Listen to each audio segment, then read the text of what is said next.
Hello students. पिछली video में पिछली क्लास में हमने लोकतांत्रिक समाज एवं समाजवादी समाज में प्रशासनिक संस्थाएं के टॉपिक के बारे में शुरू किया था और इसमें लोकतांत्रिक समाज एवं समाजवादी समाज के हम जनरल बैकग्राउंड समझ चुके थे। अब हम नेक्स्ट स्टेप पे आते हैं कि लोकतांत्रिक समाज की विशेषताएं क्या है। लोकतांत्रिक समाज की विशेषताओं के साथ साथ आज के इस वीडियो में हम ये भी देखेंगे कि समाजवादी समाज की विशेषताएं क्या हैं। तो पहला, लोकतांत्रिक समाज की विशेषताएं। लोकतांत्रिक समाज की विशेषताएं जानने के लिए ये जरूरी है कि सबसे पहले हम ये समझें कि लोकतंत्र किसे कहते हैं, डेमोक्रेसी किसे कहते हैं। तो डेमोक्रेसी का मीनिंग जानने के लिए हम जब इसके उसमें जाते हैं कि वर्ड कहाँ से आया, क्या हुआ, तो हमें पता पड़ता है, आपकी स्क्रीन पर है, अंग्रेजी शब्द डेमोक्रेसी ग्रीक शब्द डेमोस तथा क्रेटिया से मिलकर बना है।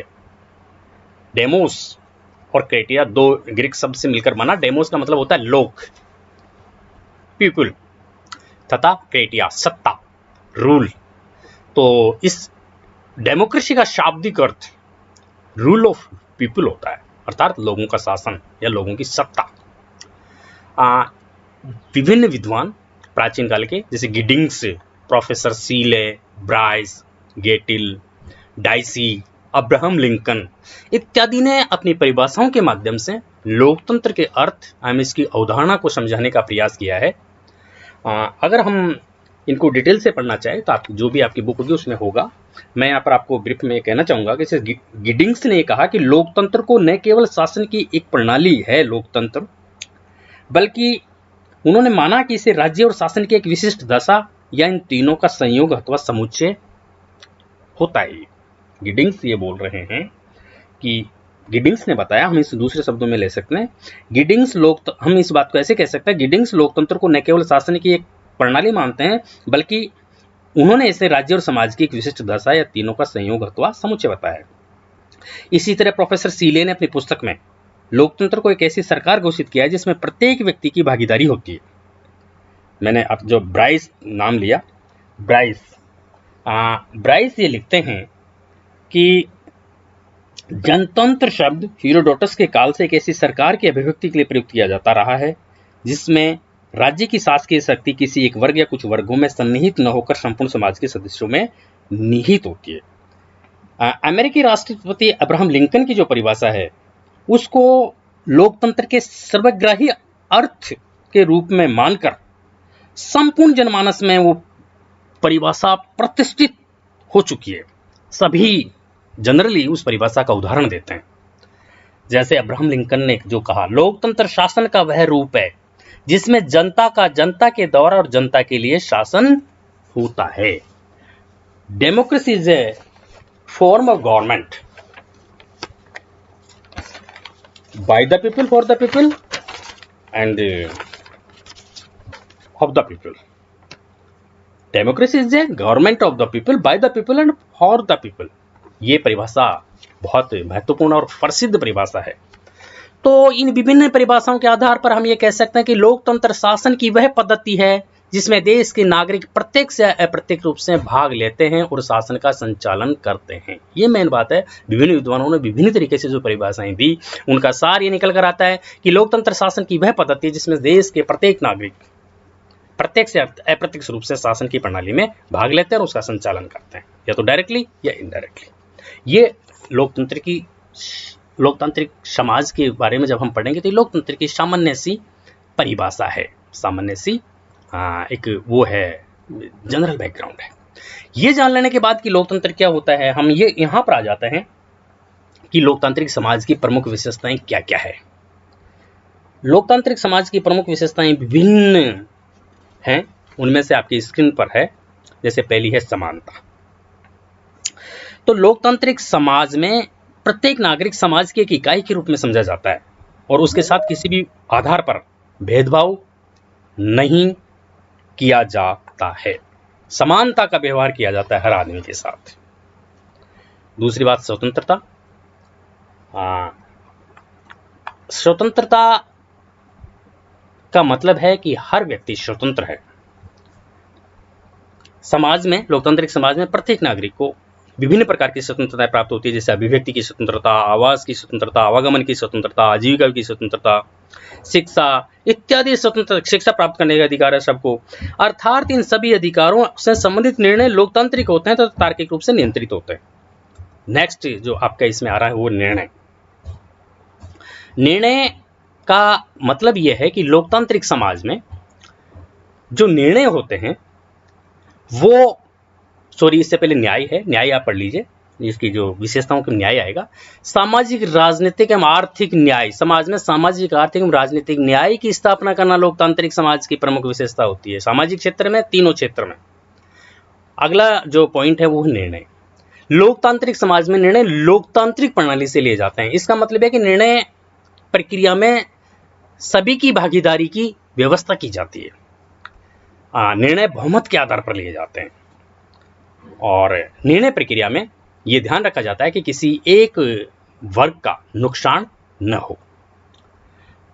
इसी प्रकार अगली जो बात है वो है सम्मान। सम्मान का मतलब है कि लोकतांत्रिक समाज में प्रत्येक नागरिक की संस्कृति, भाषा, रीति रिवाज के साथ साथ उसके विचार और दृष्टिकोण का भी सम्मान किया जाता है। अगली बात आती है जिम्मेदारी। लोकतांत्रिक समाज में प्रत्येक नागरिक को अपने समाज एवं देश के प्रति कुछ जिम्मेदारियां होती है जिनका वह ईमानदारी पूर्वक निर्वहन करता है। नेक्स्ट हम इसकी विशेषता समझ सकते हैं संविधान में विश्वास। लोकतांत्रिक समाज देश के संविधान एवं कानून में विश्वास रखता है तथा अपनी समस्त गतिविधियों को इसके अंतर्गत ही संपादित करता है। जैसे अगली बात हम समझ सकते हैं समझ एवं सहिष्णुता। लोकतांत्रिक समाज में प्रत्येक नागरिक को दूसरों के अधिकारों, विविधता, विभिन्नता की समझ होती है, वह इसे लगातार विकसित किया जाता है। इसी प्रकार अगली जो आप इस पे देख रहे हैं, इसकी जो बाकी विशेषताएं हैं वो ये है जीवन एवं अभिव्यक्ति विकास के समान अवसर, यानी कि हर व्यक्ति को जीवन और उसके व्यक्तित्व विकास के समान अवसर मिलते हैं, उनमें किसी भी आधार पर भेदभाव नहीं किया जाता है। राजनीतिक स्वतंत्रता, राजनीतिक रूप से हर व्यक्ति राजनीतिक गतिविधियों में भाग लेने के लिए स्वतंत्र है, अपनी विचारधारा के अनुसार राजनीतिक विचार प्रकट करने के लिए स्वतंत्र है और उनको प्रतिनिधि, जनता के प्रतिनिधि, हर व्यक्ति को जो जनता का प्रतिनिधि के रूप में चुनाव लड़ने का अधिकार है। अगली बात है स्वतंत्र न्यायपालिका। लोकतांत्रिक समाज में जो न्याय प्रणाली है वो न्यायिक प्रणाली की न्यायिक संस्थाएं स्वतंत्र होती है। और अगली बात हम इसकी विशेषताओं के रूप में ले सकते हैं कानून का शासन, रूल ऑफ लॉ होता है लोकतांत्रिक समाज में, हर व्यक्ति कानून की नज़रों में समान होता है। अगली विशेषता जो हम समझ सकते हैं वो है नियतकालिक चुनाव का मतलब है कि फिक्स टाइम, हर संस्था मतलब जो भी है विधानमंडल या पंचायती राज संस्थाएं, इन सब का नियतकालिक चुनाव होगा, टाइम फिक्स है, संविधान में लिखा हुआ है किसका चुनाव कहाँ कब, मतलब हर अलग अलग कंट्री में अलग अलग चुनाव, उसके विधानमंडल के चुनाव की व्यवस्था होती है। तो नियतकालिक चुनाव का जो प्रावधान है वो फिक्स होता है। वैश्विक मताधिकार का मतलब है कि एक फिक्स आयु निर्धारित कर दी गई है, उस आयु का व्यक्ति हर उसकी चुनाव प्रक्रिया में भाग लेगा। जैसे हम भारत के संदर्भ में बात करें तो जिसकी आयु 18 ईयर ओल्ड जो हो चुके हैं भारत के नागरिक, वो 18 वर्ष या 18 वर्ष की अधिक आयु वाले सभी अपने वयस्क मताधिकार का प्रयोग करेंगे, उनको मताधिकार मिला हुआ है। जनता की संप्रभुता का जो विशेषता है इसका मतलब है कि जनता संप्रभु है, निर्णय लेने में वो किसी के पराधीन नहीं है। अगली विशेषता हम इसकी समझ सकते हैं प्रेस की स्वतंत्रता। प्रेस का मतलब ये है कि जो मीडिया है, प्रचार मतलब जो मीडिया जो बात लिखेगा वो स्वतंत्र रूप से निष्पक्ष रूप से लिखेगा, वो किसी के दबाव में कार्य नहीं करेगा। ये सभी लोकतांत्रिक समाज की विशेषताएं हैं। तो इन विशेषताओं के आधार पर हम ये कह सकते हैं कि लोकतांत्रिक आदर्श समाज वह है जो विशेषताएं कही गई है वहाँ जहाँ हर व्यक्ति को समान अवसर मिले, हर व्यक्ति के व्यक्तित्व को विकास की उपयुक्त सामाजिक परिस्थितियां मौजूद हो, शोषण न हो, समाज वर्ग विभाजित न हो, समाज में सत्ता न्यायोचित हो। उपयुक्त सभी विशेषताओं से युक्त समाज लोकतांत्रिक समाज कहलाता है। जो जो विशेषताएं इनमें समाज की, ये जो उपयुक्त विशेषताएं हैं जिस समाज में पाई जाती है, ये कहा जा सकता है कि वह समाज लोकतांत्रिक समाज है। ये लोकतांत्रिक समाज समझ लेने के बाद अब हम ये समझेंगे समाजवादी समाज क्या होता है। समाजवादी समाज की जो आप जनरल बैकग्राउंड आप पहले देख चुके, उसमें ये समझना है, जैसे इसमें आपकी स्क्रीन पर हिसाब लिखा हुआ है समाजवादी समाज में समाजवाद की प्रमुख मान्यता यह है कि देश के सभी संसाधनों पर राज्य का अधिकार होना चाहिए तथा उनका वितरण भी समानता से होना चाहिए ताकि किसी का शोषण ना हो। ये मेन मान्यता है समाजवादी समाज की। देश के जितने भी रिसोर्सेज हैं उन पर राज्य का अधिकार होना चाहिए। ये नहीं कि किसी पर्टिकुलर एक वर्ग का अधिकार हो और वो अपने लिए उनको यूज में ले। और उन संसाधनों का वितरण भी समानता से होना चाहिए। ये नहीं कि कोई पर्टिकुलर एक वर्ग के पास ज्यादा चला जाए। और देश के सभी नागरिकों में से किसी का भी शोषण नहीं होना चाहिए। ये प्रमुख मान्यता है। अब राज्य समाज की प्रमुख मान्यता निम्न, अगर हम समाज की प्रमुख विशेषताओं की चर्चा करें तो वो इस प्रकार होगी। राज्य को विशिष्ट, समाजवादी समाज में राज्य को विशिष्ट महत्व दिया जाता है। राज्य को साध्य माना जाता है। आपको पहले भी जनरल बैकग्राउंड हम समझा चुके हैं कि समाजवादी समाज में राज्य को विशिष्ट महत्व दिया जाता है। सभी गतिविधियां, सभी कार्य राज्य के माध्यम से संपन्न होते हैं। अगली विशेषता जो इसमें लिखी है, न्याय एवं समानता की स्थापना राज्य का मेन लक्ष्य होता है। सामाजिक, आर्थिक एवं राजनीतिक न्याय, सामाजिक, आर्थिक एवं राजनीतिक समानता की स्थापना करना समाजवादी समाज में का जो राज्य होता है उसका मेन लक्ष्य यही है। समाजवादी समाज का जो राज्य है वो सामाजिक न्याय, आर्थिक न्याय, राजनीतिक न्याय और समानताओं की स्थापना का प्रयास करता है। समाजवादी समाज में राज्य का कार्यक्षेत्र व्यापक होता है। सॉरी कहना चाहूंगा, कार्यक्षेत्र गलत लिखा हुआ है, कार्यक्षेत्र, आपको इसको कार्यक्षेत्र समझना है। तो राज्य का कार्यक्षेत्र का व्यापक मतलब यह है कि इसमें राज्य जनता के कल्याण से संबंधित विभिन्न प्रकार के कार्य करता रहता है। राज्य हस्तक्षेपवादी नहीं होता। राज्य का कार्यक्षेत्र व्यापक होता है। उद्योगों का, समाजवादी समाज में उद्योगों का राष्ट्रीयकरण कर दिया जाता है। जनरली जो मेन इंडस्ट्रीज है उनका नेशनलाइजेशन, अर्थात वो देश की, राष्ट्र की संपत्ति माने जाते हैं।